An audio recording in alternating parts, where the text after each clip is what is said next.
नमस्कार दोस्तों। महाभारत एक ऐसी पौराणिक कथा जिसके बारे में आपने बहुत कुछ देखा, सुना और पढ़ा भी होगा।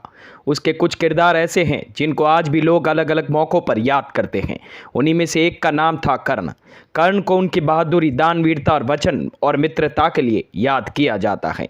महाभारत के युद्ध के 17वें दिन इस वीर की मृत्यु हो जाती है।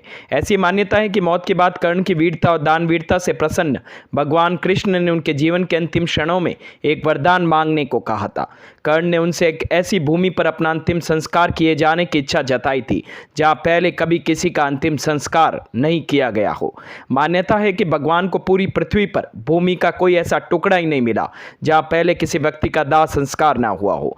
काफी तलाशने के बाद उन्हें केवल सूरत शहर में ताप्ती नदी के किनारे 1 इंच जमीन भी ऐसी ही मिली जहां पहले कभी किसी का शवदाह नहीं हुआ था। सूरत शहर के बराछा इलाके के लोगों का मानना है कि कर्ण की इच्छा के अनुसार भगवान कृष्ण उनका दाह संस्कार करने खुद यहाँ आए थे। यहाँ 1 इंच भूमि पर शव रखना असंभव था।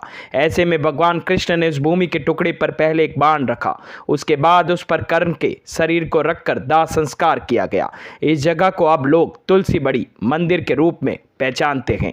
3 पत्तों से बड़ मंदिर का ये सबसे बड़ा रहस्य है। इस मंदिर में बड़ी संख्या में लोग दर्शन करने आते हैं। मंदिर परिसर में ही एक गौशाला है जहां गायों की सेवा की जाती है। इस मंदिर को लेकर लोगों में काफ़ी श्रद्धा है। इस मंदिर को तुलसी बाड़ी मंदिर भी कहा जाता है। यहाँ 3 पत्ता बड़ का एक मंदिर भी है। दरअसल यहाँ बरगद का एक पेड़ है जिसके बारे में कहा जाता है यह हजारों साल पुराना है, लेकिन इस पर आज तक सिर्फ 3 पत्ते ही आए हैं। हैरानी की बात यह है कि तीनों पत्ते आज भी हरे भरे हैं। अमावस्या और पूर्णिमा के मौके पर यहाँ बड़ी संख्या में श्रद्धालु आते हैं। ताप्ती नदी के किनारे कर्ण का शवदाह किए जाने के पश्चात पांडवों ने जब कुंवारी भूमि होने पर शंका जताई तो श्री कृष्ण जी ने कर्ण को प्रकट करके उससे आकाशवाणी द्वारा कहलवाया था कि वो सूर्य के पुत्र है और अश्वनी और कुमार उनके भाई हैं।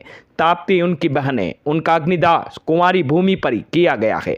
पांडवों ने कहा हमें तो पता चल गया, परंतु आने वाले युगों को कैसे पता चलेगा।